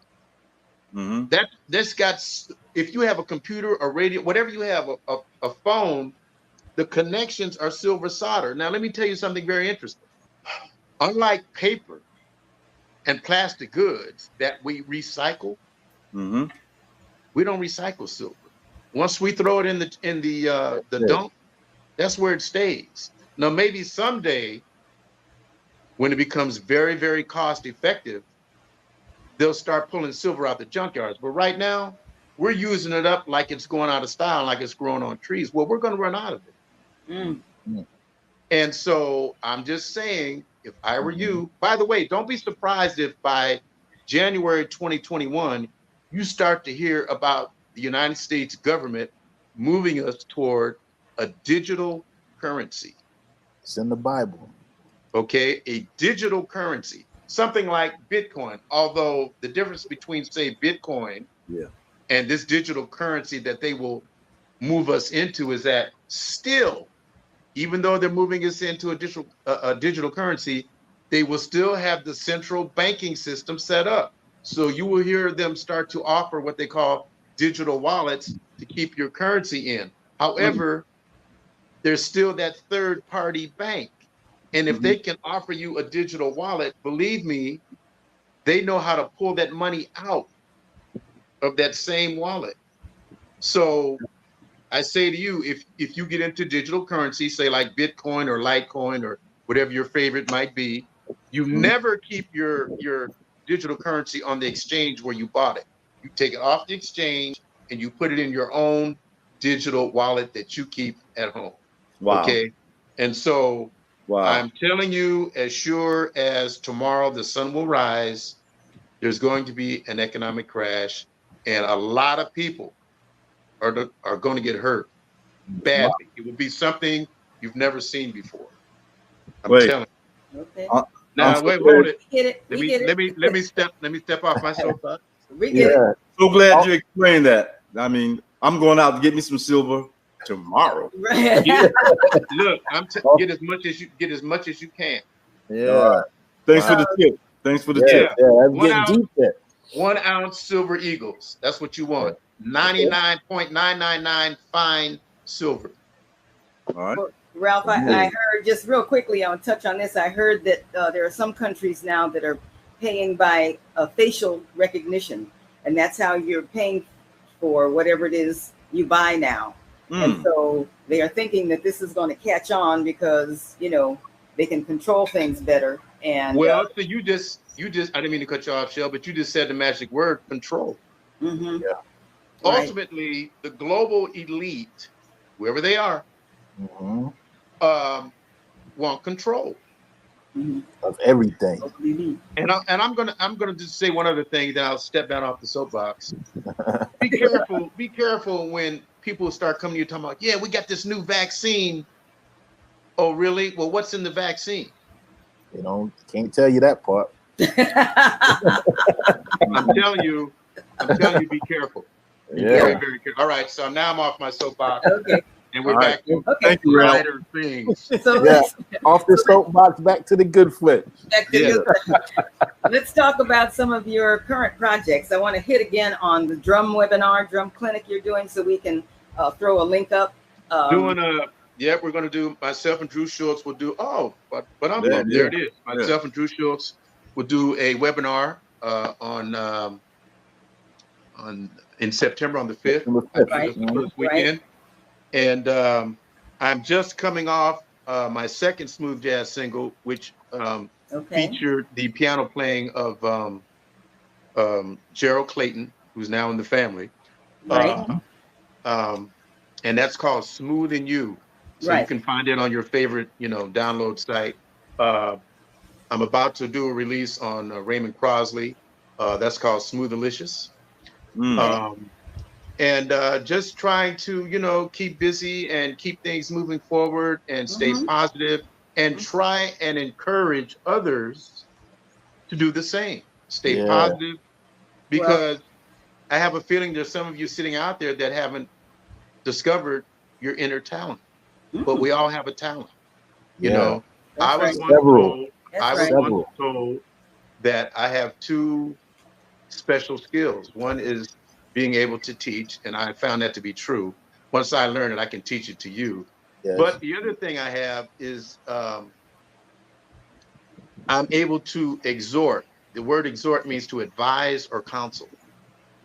And so if I lay out some information, usually I'm pretty much spot on about it, and if people listen, they can sometimes come out better when everything starts to go crazy. So anyway, they're just a couple of what I call spiritual gifts, teaching and the gift of exhortation. So very good. Spiritual gifts are wonderful, man. Guess what it's time for now, ladies and gentlemen? Time for questions and answers. We in 2 hours already. Oh my God! This is first. Ralph, you might have the record for the longest show. Actually, we had some people that was 1 hour 30, hour 40.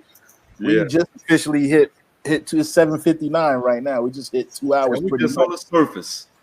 And it looks like, I'm looking at the comments, I'm looking at what my mom and my sister's saying. I think Facebook, due to you guys' content, some of the songs and copyrights, Facebook may have stopped showing in certain areas. A lot of people are on YouTube now, but now's the time we're about to scroll some of these questions and pop them up on the screen. And ladies and gentlemen, if there's something you want to ask at home, please let us know.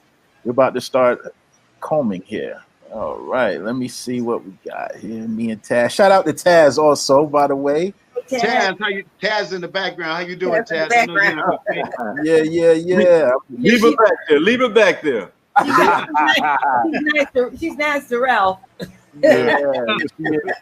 Taz and Shelly work so hard behind the scenes. Melissa Lewandowski. Did I nail it?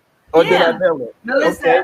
Yeah. Shelly, I love that wine glass. Where can I get one? Okay. We got to hook her up after the show. Anderson. You guys are going to have to start manufacturing the glasses. Yeah, we're working on that. That's working on it. You got to have some swag, so we start with the wine glasses. Yeah. Do you know what that stands for? Swag. What, swag? No, I don't. Swag. It means stuff we all get. Okay. I learned something. Never knew it. Now I know stuff we all get. Yeah, teaching me something. Yep. Man, let's see. I'm looking for questions. There's so many comments up here. our friend Brooke over in the UK again. What's the most nervous you've been during your career? Ooh, Wow, that's a very good. That's a very good question. That's a good one. That is a good question, and you know what? I'm going to say when we played. There's an event that takes place in London, England, every year in the park called the Proms. Okay. And it's a big musical event. It really is. And so that was our first time appearing there. And so I might have been a little nervous, but in general, I don't get nervous about our performances. I just, once Philip counts it off, we go. Go with it. Yeah. You know. Let's see. What do we got? Linda Lane, that's a good friend of the show. Hey, Taz, let's see. There's a lot. I went back to the top. Some of the questions are rhetorical, or we already answered them. No. How about the one from Drew Schultz? It's Allison. Can you pop it up, Kim? No. Yeah, I can pop it up. Okay, I'm still looking. Drew Schultz says, "Shout out to Drew. What's up, buddy?" Also, I don't know if Ralph remembers, but he blew my mind about UFO sightings back in the day, way before all the crazy footage started officially getting released by the Pentagon. Oh, yeah. Yeah. You know, some of what's out there is our very own stuff. Yeah, you get into that too, huh? I see. I can tell you that we have a craft, and you can look it up, you can Google it. It's called a TR-3B. It is a giant triangular craft that is silent and anti-gravitic. It is not affected by gravity. It could be sitting over this house right now. You'd never know it. Really? It's called a TR-3B. Google it. Go ahead and Google it. I'm writing it down. Images. They're giant, and they are owned by the United States Air Force. But now, not everything that is seen out there is our stuff. But I will tell you, some of it is. A lot of it is, yeah. Because we have moved into the era of advanced technology, and a lot of it stays hidden away. You know, because imagine introducing anti-gravity craft. Yeah. Well, there goes the oil business and jet fuel. That all goes out the window. Yes, so they can't. There's certain things they're just not going to tell you. You know, it is what it is. Yeah, that's a popular saying. Okay, we got Marsha Evans would like to know: were you affected by the birth of the ever popular Lynn drums/drum machines back in the day?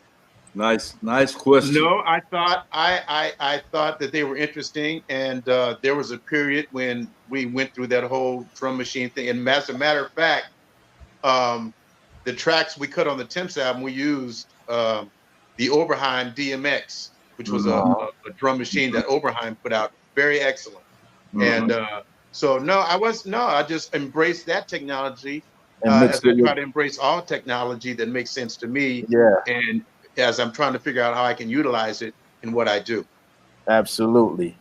Yep. Just add another layer to. There's my sister. My sister, Miss Faith Godbold. You see, I just wanted to say this has been the best episode of That's My Story, Mr. Johnson. Thank you for all of your exhortations. Shout out to my sister. She also runs a business called A Touch of Faith, makes all kind of decor and all of that stuff. Just give her a little plug. Well, thank you, and a pleasure meeting you. Yeah. Yeah. So you guys on Facebook, check out A Touch of Faith. Okay. Christmas is coming. Yeah. Amen. Yes, it is. Once again. Yeah. Let's see if he's got one more. Okay. It's getting late, huh? Still got to get my son in the bath here shortly. Okay. Mr. Drew Schultz says, I also second Brooks' question.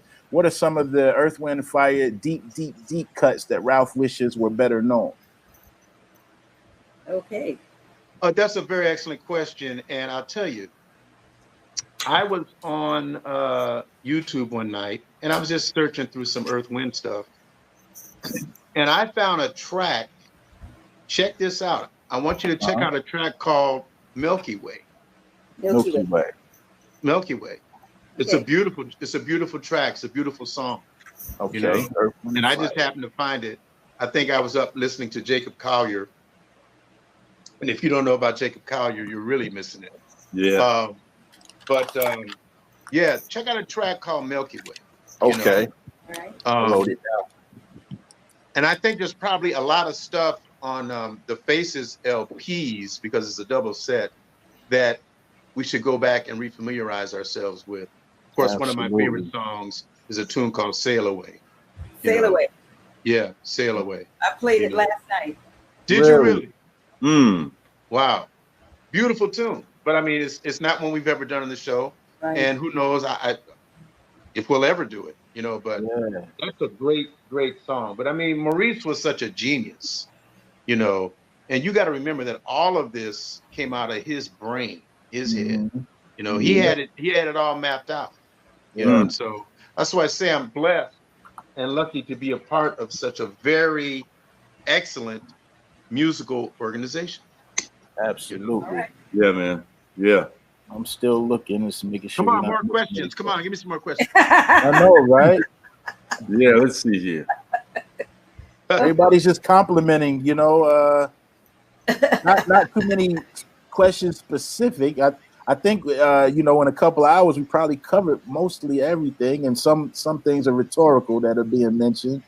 And everything's just very complimentary. I'm just making sure. Yeah.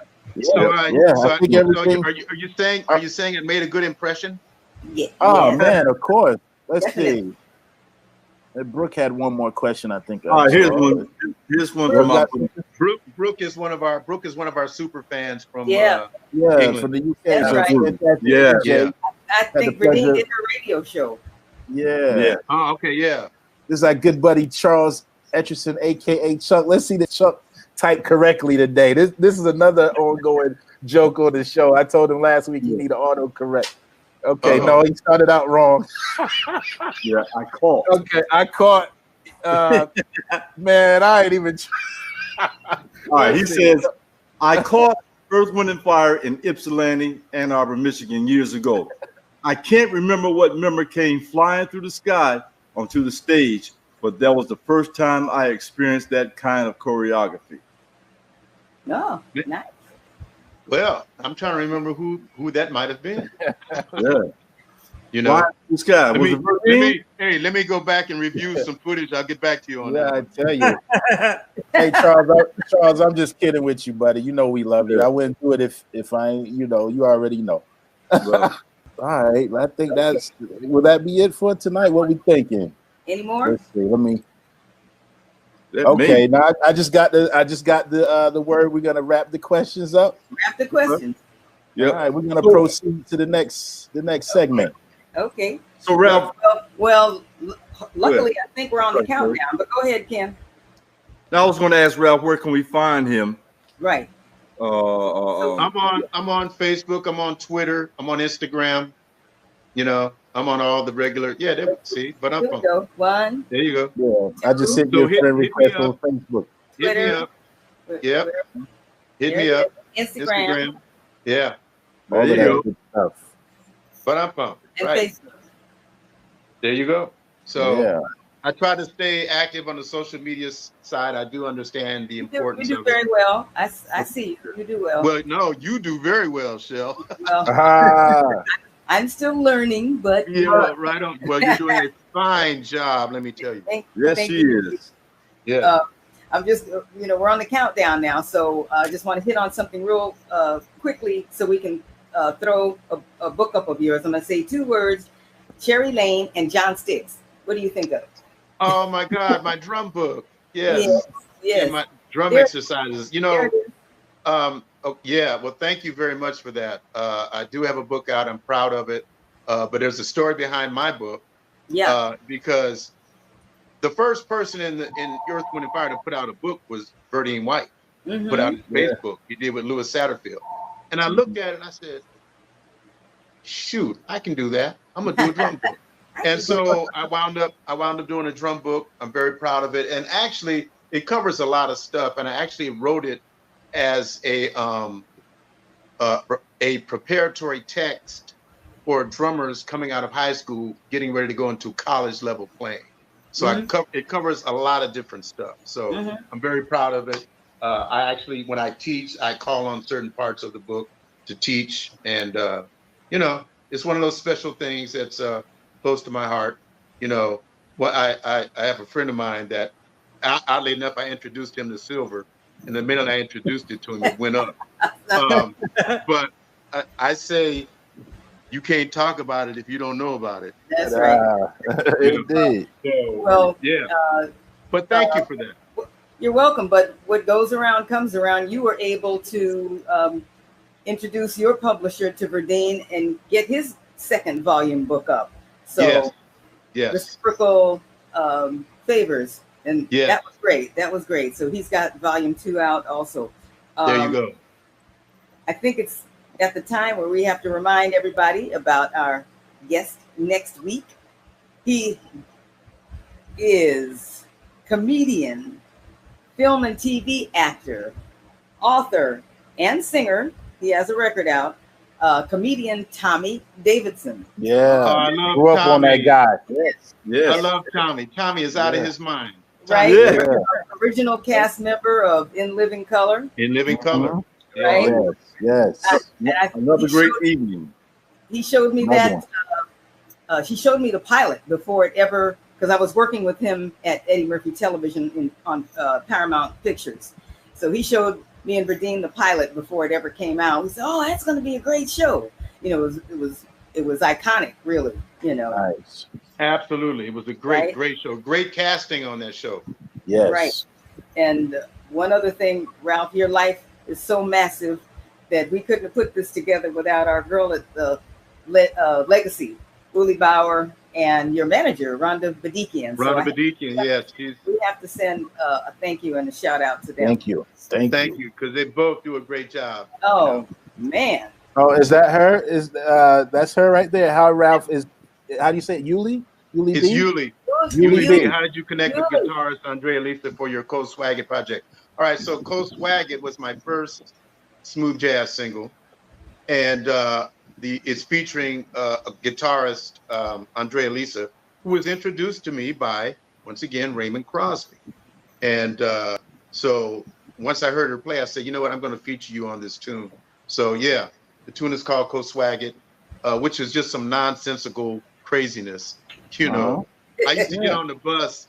Usually John Paris and I are the first ones on the bus. And I was sitting there on the table that sits there. And I was going, go swag it. And I just kept, he says, Ralph, you are out of your mind. I said, yeah, I know. But it just somehow turned into a song. And Andrea Lisa is an incredible guitarist. Absolutely. Awesome. Yeah. We want to remind everyone at home, sorry we went over a little bit, but it's been great. Look at Taz. Go ahead and go over to YouTube and like and subscribe. Make sure you do that on YouTube and on Facebook. Any closing words, guys? I definitely enjoyed Mr. Ralph Johnson this evening. Man, you hit on a lot of things. Great career. You know, you're jack of. I could only wish to do that many things throughout my career, you know, but I'm a work in progress. So you're definitely inspirational, and it's a pleasure for me to sit down with my co-host and have a chat with you. My son listens to you guys' music. And another thing I wanted to say, you guys make music that's timeless, like parents can listen to it with children. He's got several songs in his YouTube playlist, so you know it goes on and on, generation to generation. Yeah. Well, let me just say, Midas, Ken, Shelley, I've had a wonderful time. This was really cool. You guys did an excellent job. You guys did an excellent job with your research, putting this whole thing together. And I want to say that there were a couple of points when I was surprised at some of the stuff you dug up. You know, that go ahead. Taz. Taz is great. Taz and Shelley worked so hard behind the scenes. I gotta definitely tip my hat, you know, to them. Well, I think you guys have a great thing going on, and you must keep it going. Yeah, we appreciate it. Yeah, no, it's well done. It's tremendous, and I'm so glad that you invited me on board to be a part of your very special program. It's been a pleasure. It's been a pleasure.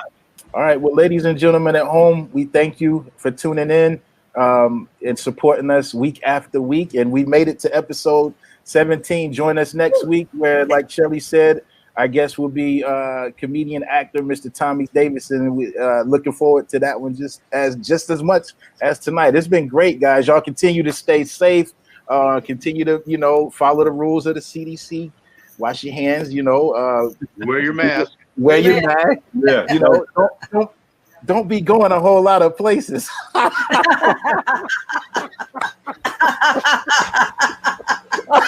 Just the essentials, but all jokes aside, I was being funny, but just want to limit your moving around, And with that being said, we're gonna sign off for the night, and we'll see you next week. Peace, love, thank y'all. Thank you, Ralph.